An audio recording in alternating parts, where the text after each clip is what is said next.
예레미야서 9장 17절부터 26절까지 한 목소리로 읽겠습니다. 만군의 여호와께서 이와 같이 말씀하시되 너희는 잘 생각해보고 곡하는 부녀를 불러오며 또 사람을 보내 지혜로운 부녀를 불러오되 그들로 빨리 와서 우리를 위하여 애곡하여 우리의 눈에서 눈물이 떨어지게 하며 우리 눈꺼풀에서 물이 쏟아지게 하라. 이는 시온에서 통곡하는 소리가 들리기를 우리가 아주 망하였구나, 우리가 크게 부끄러움을 당하였구나, 우리가 그 땅을 떠난 것은 그들이 우리 거처를 헐었음이로다 하미로다. 부녀들이여 여호와의 말씀을 들으라. 너희 귀에 그 입의 말씀을 받으라. 너희 딸에게 애곡하게 하고 각기 이웃에게 슬픈 노래를 가르치라. 무릇 사망이 우리 창문을 통하여 넘어 들어오며 우리 궁실에 들어오며 밖에서는 자녀들을 거리에서는 청년들을 멸절하려 하느니라. 너는 이같이 말하라. 여호와의 말씀이 사람의 시체가 분토같이 들에 떨어질 것이며 추수하는 자의 뒤에 버려져 거두지 못한 곡식단같이 되리라 하셨느니라. 여호와께서 이와 같이 말씀하시되 지혜로운 자는 그의 지혜를 자랑하지 말라. 용사는 그의 용맹을 자랑하지 말라. 부자는 그의 부함을 자랑하지 말라. 자랑하는 자는 이것으로 자랑할지니 곧 명철하여 나를 아는 것과 나 여호와는 사랑과 정의와 공의를 땅에 행하는 자인 줄 깨닫는 것이라. 나는 이 일을 기뻐하노라. 여호와의 말씀이니라. 여호와의 말씀이니라. 보라, 날이 이르면 할례 받은 자와 할례 받지 못한 자를 내가 다 벌하리니 곧 애굽과 유다와 에돔과 암몬 자손과 모압과 및 광야에 살면서 살적을 깎은 자들에게라. 물은 모든 민족은 할례를 받지 못하였고 이스라엘은 마음의 할례를 받지 못하였느니라 하셨느니라. 아멘. 예레미야를 통해 주신 말씀을 이렇게 읽다 보면 사실 읽으면서 참 마음이 이렇게 따뜻해진다든지 아니면 이렇게 웃으면서 읽을 수 있는 말씀들이 거의 없습니다. 그렇다고 우리가 이 본문을 읽으면서 야, 이 남유다 사람들 참 나쁘다라고 이렇게 비난만 할 수 없는 것은 가만히 묵상해 보면 이 모습, 남유다 안에 드러나는 이 모습 안에 저의 모습이 그대로 투영되어 있기 때문에 뭐 같은 나쁜 놈인데 누가 누구를한테 뭐라 그러겠어요. 뭐 제가 야 너가 하나 더 훔쳤으니까 넌 더 나쁜 놈이고 나는 하나 덜 훔쳤으니까 덜 나쁜 놈이야 라고 말하는 자체가 우습지 않겠어요?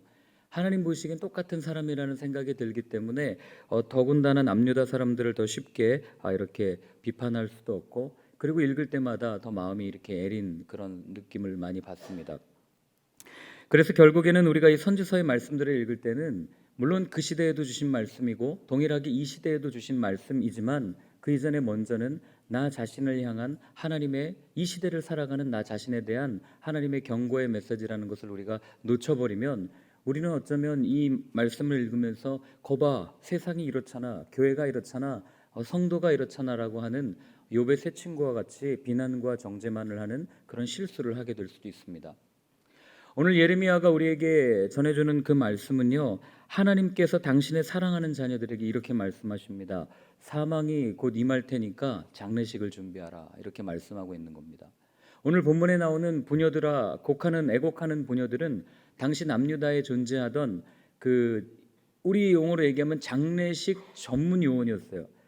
탈무드에도 보면 이 초상집에 가면 이렇게 크게 우는 게 그 사람들의 미덕이었어요. 그렇기 때문에 사람이 한두 번 울다가 상을 당해도 아무리 부모가 죽고 형제가 죽어도 한두 번 울다 지치면 못 울거든요. 그러니까 어떻게 합니까? 곡하는 부녀들을 데려다가 계속 곡하게 한 겁니다. 하나님이 이들에게 말씀하시는 건 너 곧 죽을 거니까 장례식을 준비해라. 여러분, 장례식이라는 단어 들으면 기분 좋습니까? 사실 장례식이라는 단어를 들을 때마다 마음이 좀 먹먹해지지 않습니까? 그 이유는 장례식이라는 단어 안에 단절, 애통, 간절함, 이런 슬픔, 이런 의미들을 다 내포하고 있는 단어가 장례식이라는 단어이기 때문에 그렇습니다. 아마 오늘 본문은 열왕기하 24장이죠. 거기 나오는 그 여호야김 시대에 바벨론의 느부갓네살 왕이 예루살렘을 공격하는 그 바로 이전에 그것을 예언하는 아마 그 말씀인 걸로 학자들은 추측을 합니다. 우리 17절부터 19절까지 한번 같이 읽어보겠습니다.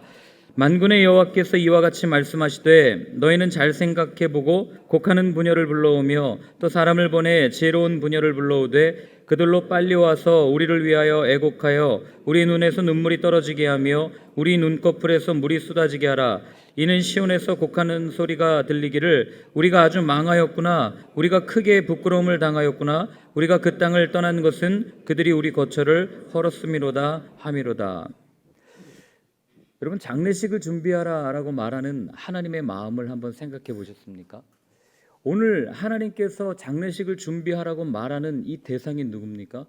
그들은 하나님께서 직접 선택하시고 하나님의 백성이라고 하나님의 율법을 주고 하나님의 말씀을 주었던 하나님의 사람들이었습니다. 눈에 넣어도 아프지 않았고 어쩌면 하나님은 이들 때문에 너무 사랑해서 어쩔 줄 몰라 하는 그런 대상이 바로 오늘 장례식을 준비하라고 말하는 대상이었습니다. 여러분, 만약에 여러분들이 사랑하는 사람 혹은 사랑하는 자녀에게 우리가 정말 분노가 끝까지 차서 이렇게 말할 수 있어요. 너 오늘 아주 죽었어. 이렇게 얘기할 수 있습니다. 그렇다고 우리가 정말 가서 사랑하는 사람을 죽입니까? 이 죽이면 문제 있는 거 아니에요? 우리가 자녀들이 아무리 말을 안 들어서 너 오늘 아주 그냥 오늘 혼쭐 났어. 너 오늘 아빠한테 오늘 죽을 줄 알아. 그리고 들어가서 해도 정말 그 자녀를 죽입니까? 우리는 때로는 그렇게 말해놓고 후회합니다. 그렇게 말하지 말걸. 그런데 그렇게 말한 의도가 뭐예요? 그렇게 말을 했던 이유가 무엇입니까? 그렇게 강하게 이야기함으로 할지라도 이 이야기를 듣고 사랑하는 자녀가 돌이키기를 바라는, 또는 사랑하는 사람이 내 마음을 알아주기를 바라는 마음에서 그런 말하는 거 아니겠습니까? 하나님도 동일했습니다. 하나님께서 이 심판을 말씀하시는 이유, 하나님께서 이 멸절을 말씀하시는 이유는 이스라엘 백성의 멸망을 위해서 말씀하신 게 아니에요. 우리 많이 들어왔습니다. 하나님의 심판은 이 멸망이 목적이 아닙니다. 회복이 목적입니다. 이런 얘기 많이 들어오지 않았습니까? 그러니까 하나님께서 끊임없이 돌아오라고 얘기하는 거예요. 얼마나 사랑하면. 우리가 이 성경 읽으면서 사실 분량이 많아서 이거 참 오래된 거다라고 얘기하지만 불과 몇백 년입니다. 왕국기가. 그 몇백 년 동안 도대체 하나님께서 몇 명의 선지자를 보냈습니까? 그들을 돌이키기 위해서. 창세기부터 계시록까지 예수님 시대만 해도 예수님 시대 이후로 사도들, 그 아주 짧은 선교의 역사 가운데 하나님의 마음을 전하는, 하나님의 말씀을 전하는 사람을 도대체 몇 명이나 보낸 거예요. 왜 그렇게 보냈어요? 사랑하니까요. 돌이키기를 바라니까. 한마디라도 듣고 한 단어라도 듣고 우리가 잘못됐구나, 우리가 하나님께 돌아가야 되겠구나 하는 그 마음, 사랑하는 자녀가 돌이켜서 잘못된 길을 돌이켜서 돌아오기를 바라는 그 부모의 심정이 오늘 하나님의 마음 가운데 그대로 드러나는 거 아니겠습니까? 그래서 하나님은 말씀하시는 거예요. 제가 어제 본문을 읽으면서 그런 생각을 해봤어요. 만약에 이때 하나님의 심판의 메시지가 전해졌을 때 이들이 돌이켰으면 어땠을까? 이들이 회개했으면 어땠을까? 그런 생각 안 해보십니까? 여러분, 어땠을 것 같습니까? 성경에 나와 있지 않기 때문에 우리가 이것이다라고 정확하게 얘기할 수는 없지만 추측할 수는 있습니다. 여러분, 한번 찾아보시겠습니까? 열왕기상 21장입니다. 열왕기상 21장 27절부터 29절에 읽습니다. 아합이 이 모든 말씀을 들을 때에 그의 옷을 찢고 굵은 배로 몸을 동이고 금식하고 굵은 배에 누우며 또 풀이 죽어 다니더라. 여호와의 말씀이 디습 사람 엘리야에게 임하여 이르시되 아합이 내 앞에서 겸비함을 내가 보느냐? 그가 내 앞에서 겸비함으로 내가 재앙을 저의 시대에는 내리지 아니하고 그 아들의 시대에야 그의 집에 재앙을 내리리라 하셨더라. 이게 무슨 말씀이에요? 여러분, 아합이 어떤 왕이에요? 북이스라엘 역사상 악날에도 그렇게 악날할 수 없는 왕이에요. 그런데 그 왕이 어떻게 하냐면 하나님의 말씀을 들을 때 옷을 찢고 굵은 배로 몸을 동이고 풀이 죽어 다니는 거예요. 회개한 겁니다. 돌이킨 거예요. 그때 하나님 뭐라고 그러십니까? 엘리야한테 너 아합이 내 앞에서 겸비함을 보냐? 보고 있니? 그러니까 그 다음에 하는 얘기가 그의 시대에 내리기로 작정되었던 심판을 내가 내리지 아니하고 그의 아들의 시대, 그 다음 시대에 재앙을 내리겠다라고 말씀하시는 거예요. 그럼 여러분, 여기서 만약에 그 아들이 아버지의 모습을, 그 회개한 모습을 보고 또다시 하나님 앞에 겸비해서 살면요, 하나님 뭐라고 그러시겠어요? 그 아들 또한 겸비하고 그 손자 또한 겸비하고 끊임없이 그렇게 말씀 앞에 서서 겸비하는 삶을 살았더라면 하나님께서 어떻게 하시겠어요? 물리시지 않겠습니까? 이게 아합에게만 해당되는 게 아니에요. 여러분, 남유다 역사상 가장 악랄했던 왕 누군지 아시죠? 가장 오래 다스렸던 왕 므낫세 아닙니까? 므낫세 어떻게 해요? 나중에 바벨론에 한번 끌려갔다가 돌아왔을 때 역대하 본문에 보면 그 다음에 하나님께서 뭐라 그래요? 그의 겸비함을 내가 보았다. 그의 기도를 내가 들었다라고 이야기합니다. 이게 하나님의 심판에 숨겨져 있는 신비이자 비밀입니다.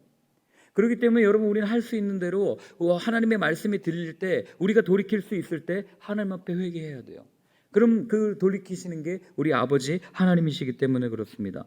그런데 남유다 사람들은 이런 하나님의 징계의 메시지를 듣고도, 하나님께서 이렇게 심판하실 거야 라는 말씀을 듣고도 하나님 앞에 회개하고 울어야 함에도 불구하고 울지 않고 마음을 강팍하게 하고 그냥 자기들 뜻대로, 하나님의 뜻은 하나님의 뜻이고 내 뜻은 내 뜻입니다. 포로로 끌려간 사람들은 포로로 끌려간 사람들이고, 나는 지금 내가 처해 있는 현실 가운데 그냥 나 잘 먹고 나 잘 사는 게 목적입니다 하고 살아갔던 사람들이 그들의 모습이었어요. 울지 않았다고요.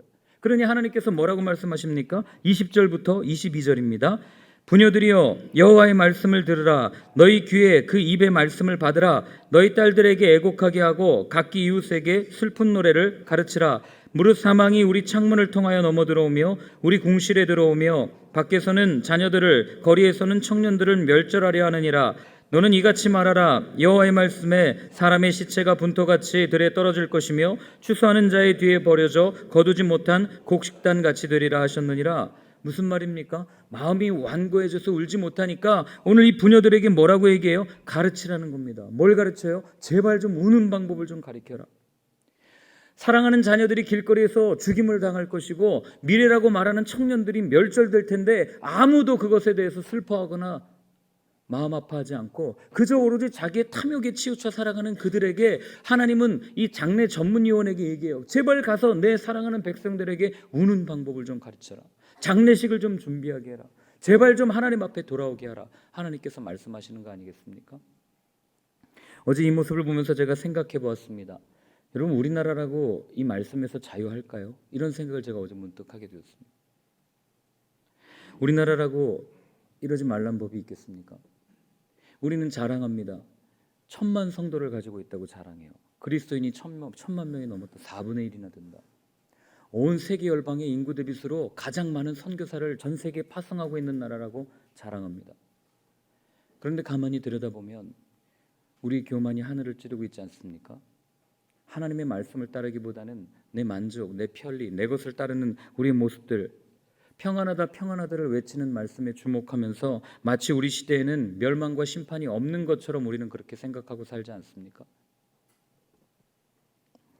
영혼을 가지고 장사하고 있고요.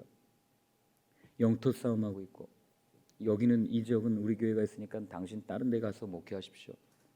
뭐 이런 말도 안 되는 일들이 일어나고, 또 한 상가 안에 교회가 몇 개씩 나눠놓고 사람 땅 따먹게 하는 거지 뭐겠어요. 사람 가지고 장난질하는 거지 뭐겠습니까? 다 자기들이 하나님 뜻이라고 얘기하고, 심판의 메시지를 받을 때는 설마 하면서도 축복의 메시지를 들을 때는 아멘을 외치는 우리의 모습들 말입니다. 회개하자고 하면 조용히 기도하면서 축복을 구하자고 하고, 우리 자녀들을 위해서 축복하자고 하면 입을 크게 열어 기도하는 우리의 그 모습들 말이에요. 도덕적이고 윤리적 기준이 완전히 무너진 이 시대에 하나님이 우리를 보면서 뭐라고 하시겠습니까? 똑같은 말씀하시지 않겠어요? 제발 좀 울어라. 제발 좀 이 시대를 바라보면서 울어라. 제발 좀 돌이키지 않겠니? 제발 좀 내 말씀을 좀 들어주지 않겠어? 이 말씀, 이 땅에 임할 심판의 메시지, 언젠가 반드시 이루어질 그 하나님의 멸절, 제발 좀 기울여 듣지 않겠니? 장례식을 좀 준비해야 되지 않겠어? 하나님이 그렇게 말씀하시지 않겠습니까? 저는 사실 이런 날이 안 왔으면 좋겠어요.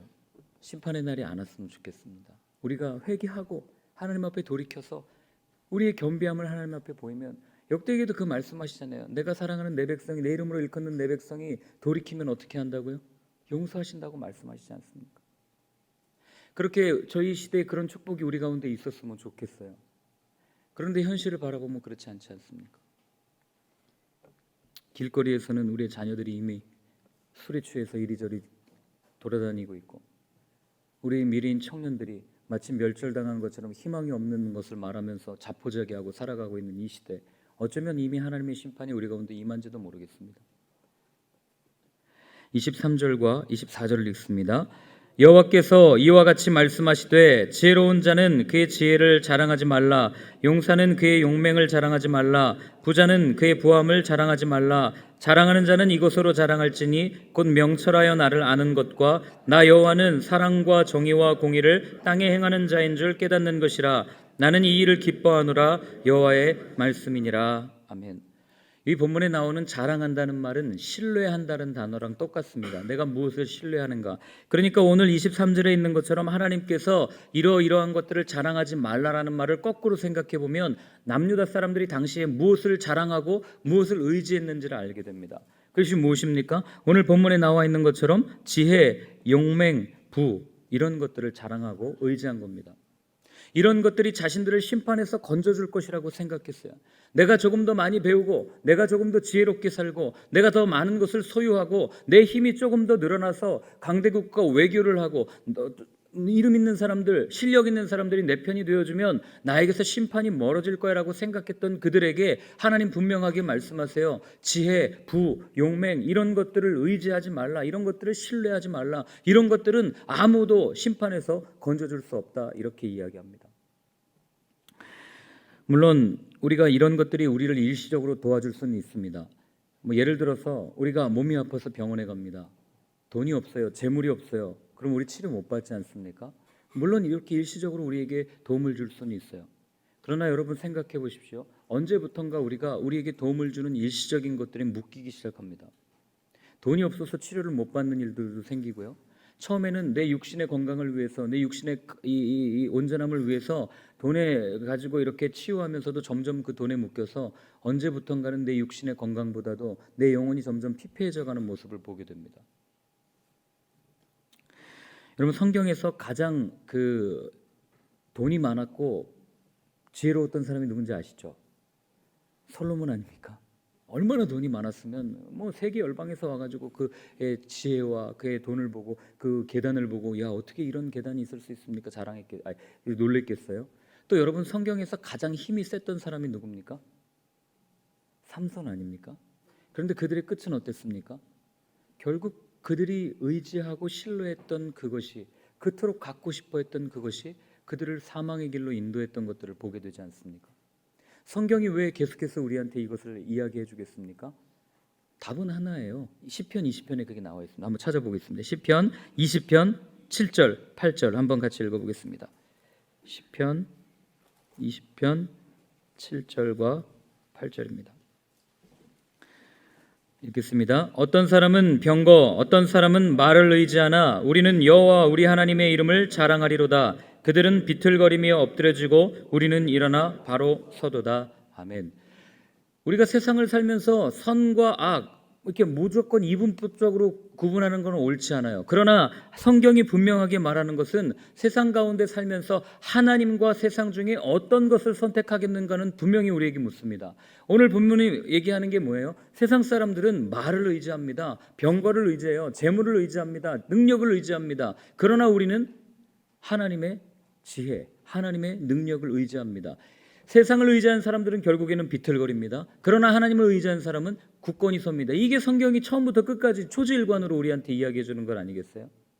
우리는 이걸 자꾸 잊어버려요. 눈에 안 보이니까 하나님의 능력이 안 보이거든요. 바울도 그렇게 얘기한 거예요. 세상 지혜보다 하나님의 어리석음이 훨씬 더 뛰어납니다. 그 얘기를 왜 그렇게 했겠어요? 그는 선택을 했거든요. 세상에 이거 다 포기했어요. 이건 나에게 있어서 배설물입니다라고 얘기했습니다. 그리고 세상 사람들이 바보같이 여기고 아무도 돌아보지 않는 그 그리스도의 비밀, 그리스도의 신비를 그는 좋은 것으로 여겼습니다. 그리고 그를 따라갔습니다. 그리고 살다 보니까 어떻게 돼요? 세상의 그 훌륭한 지혜보다 하나님의 어리석음이 훨씬 더 귀한 거예요. 내가 죽도록 노력해서 가지고 있었던 그 능력과 그 많은 경력과 이력과 타이틀보다도 아주 어리석어 보이는 예수 그리스도의 십자가가 훨씬 더 소중하다고 그는 고백했던 거 아니겠습니까? 오늘 성경은, 오늘 예레미야는 우리에게 분명하게 동일하게 질문합니다. 무엇을 의지하시겠습니까? 여러분은 어떤 것들을 의지하겠습니까? 눈에 보이지 않지만 하나님을 의지할 수 있는 여러분의 삶이 되시기를 축원합니다. 마지막으로 25절과 26절을 읽고 마치겠습니다. 여호와의 말씀이니라. 보라, 날이 이르면 할례 받은 자와 할례 받지 못한 자를 내가 다 벌하리니 곧 애굽과 유다와 에돔과 암몬 자손과 모압과 및 광야에 살면서 살적을 깎은 자들에게라. 물은 모든 민족은 할례를 받지 못하였고 이스라엘은 마음의 할례를 받지 못하였느니라 하셨느니라. 여러분, 사실 이런 메시지는 예레미야가 전하기 힘든 메시지입니다. 예레미야가 어디 출신이에요? 아나돗 출신입니다. 직업이 뭡니까? 제사장이죠. 아나돗은 그 처음 이 다윗 정권 솔로몬이 집권할 당시에 사독이라고 하는 이 제사장이 쫓겨나 가지고 살던 소위 사독이 아니죠. 저기 누구죠? 아비아달 맞죠? 아비아달 계열의 후손들이에요. 그러니까 그 정권에서는 인정 못 받는 사람들이 모여 살던 것이에요. 그러니까 우리가 읽으면서 야, 예레미야는 반정부적인 이런 성향을 지녔구나라고 이해할 수도 있어요. 그러나 그럼에도 불구하고 오늘 같은 말씀들 또는 이 앞에 나왔던 7장에서 성전이 무너질 거야 이렇게 말하는 이런 말씀들은 아무리 자기가 반정부 성향을 가진 선지자라고 할지라도 괴로운 얘기예요. 왜냐하면 그는 제사장이었습니다. 율법을 알았던 사람이에요. 율법을 누구보다 율법에 정통했던 사람이고 어떻게 해야 하나님을 따르는 것인지를 분명하게 알았던 사람이에요. 할례 받은 자와 할례 받지 않은 자의 그 분명한 기준을 알았던 사람이에요. 그런데 그가 오늘 전한 그 하나님으로부터 받은 메시지가 뭐예요? 할례 받은 자나 할례 받지 않은 자나 다 멸망할 거야. 그리스도인이나 그리스도인이 아닌 사람이나 똑같이 심판을 받을 거야. 그 얘기 지금 하고 있는 거예요. 여러분, 그 메시지 오늘 들으면 여러분 기분 좋으시겠습니까? 아니, 나는 구원 받으려고 여기 나왔는데, 나 죽어서 천국 가려고 예수 믿었는데, 아니 나한테 하는 소리가 이게 무슨 소리야? 죽어서 심판받는다니, 지옥 간다니, 이게 무슨 말이야? 지금 이 얘기하고 있는 겁니다. 그러니 예레미야도 하나님께 묻지 않았겠어요? 아니, 하나님 왜요? 그럼 왜 우리에게 율법을 주셨습니까? 우리에게 왜 이런 말씀을 주십니까? 이런 질문들을 나중에 12장에서 예레미야가 하나님께 합니다. 그때 한번 살펴보기로 하고요. 오늘 말씀을 읽으면서 여러분, 저는 오늘 이 시대의 모습이 이렇게 떠오르면서, 저의 모습이 떠오르면서 어제 사실 참 마음이 많이 아팠습니다. 우리는 교회를 다녀요. 적당히 다니면서 적당히 신앙생활하면서 마치 예수 믿고 교회 다니면 천국에 다 가는 것처럼 이야기합니다. 마치 내 영생이 보장되어 있는 것처럼, 무슨 보험처럼 그렇게 생각할 때가 얼마나 많은지 몰라요. 하나님의 뜻과는 상관없이 내 만족, 내 욕구, 내 이기심, 내 뜻을 따라 살아가는 이 시대 그리스도인들의 모습 속에 문화라는 이름 아래 우상 숭배를 묵인하고 오로지 하나님의 말씀조차, 하나님의 그 말씀을 따라야 되는 우리가 하나님의 그 말씀조차도 내 뜻을 이루기 위한 그런 도구로 삼고 있는 오늘날 같은 이 시대에 하나님은 우리에게 뭐라고 말씀하시겠어요? 좋은 게 좋은 거지, 말씀은 좋은 게 좋은 거야. 여러분, 제발 물에 술 탄 듯 술에 물 탄 듯 이런 태도를 버리셔야 돼요. 성경은 분명하게 이야기합니다. 내가 거룩하니 너희도 거룩하라. 이게 이 시대를 향한 하나님의 뜻 아니겠습니까? 부담스럽고, 사실 이런 예레미야의 말씀을 전할 때마다 마음이 부담스럽습니다. 왜냐하면 저도 거기서 자유하지 못하기 때문에. 그럼에도 불구하고 오늘 우리에게 들려주신 이 예레미야의 말씀을 통하여 한 번 더 하나님의 마음, 하나님의 뜻을 오늘 묵상할 수 있는 하루가 되시기를 바랍니다. 오늘 함께 같이 기도할 때요, 이렇게 한번 기도했으면 좋겠습니다. 하나님, 오늘 우리 귀에 들려주신 말씀처럼 다시 한번 우리의 신앙의 걸음을 멈추어 서서 생각해 봅니다. 돌아봅니다. 나는 무엇을 의지했는가? 그리고 나는 정말 하나님을 사랑했는가? 그리고 그 하나님의 말씀에 귀를 기울였는가? 혹 그렇지 못한 우리의 삶이었다면 하나님, 오늘 다시 한번 멈추어서 주님의 음성을 듣습니다. 주님의 말씀 앞에 섭니다. 우리를 돌이켜주시고 나의 삶을 십자가 앞으로 인도하여 주옵소서. 우리 나 자신을 위해서 한번 기도하겠습니다. 하나님 아버지, 예레미야의 말씀을 통하여 우리에게 말씀해 주셨습니다. 예레미야에게 주신 이 말씀은 사실 하나님 오늘 나에게 주신 말씀입니다. 아무것도 하나님의 뜻을 따르지 않고 그저 내 뜻을 따라 내 만족을 위해서 울지 않고 내가 잘났다고 내 뜻이 맞다고 말하는 하나님이 완악하고 강팍한 내 마음 가운데 오늘 하나님의 성령을 부어주셔서 하나님, 혹하는 분요가 필요한 것이 아니라 내가 십자가 붙들고 울게 해주시고 내가 주님 앞에 나와 엎드려 통곡하며 하나님 살려주십시오, 하나님이 민족을 구해주십시오, 하나님이 나라 살려주십시오 통곡할 수 있는 하나님, 나의 신앙, 나의 모습이 되어줄 수 있도록 하나님 도와주시옵소서. 주님께서 부어주실 것 믿습니다. 아버지 하나님 함께해 주시옵소서. 주여 붙잡아 주시고 하나님 도와주시옵소서. 하나님 아버지, 누군가를 지적하고 비난하기 이전에 먼저 내가 십자가 앞에 서지 못했음을 회개합니다. 하나님, 다시 한번 우리를 십자가로 불러주시고 다른 사람을 지적하며 우는 것이 아니라 내 자신의 죄를 위해서 통곡하며 하나님이 나라의 민족을 위해서 울 수 있는 저희의 삶이 되게 하여 주시옵소서. 이제는 십자가에서 우리를 위하여 모든 눈물을 다 쏟아주신 예수 그리스도의 크신 은혜와 하나님의 사랑과 성령님의 인도하심이 이제 그 예레미야에게 주신 말씀을 듣고 다시 한번 하나님의 마음으로 하나님을 따르겠다고 결단하는 이 자리에 계신 모든 분들 머리 위에, 그리고 또 영상으로 함께 예배드리는 모든 분들 위에 이제로부터 영원까지 늘 함께하여 주옵시기를 간절히 축원하옵나이다. 아멘.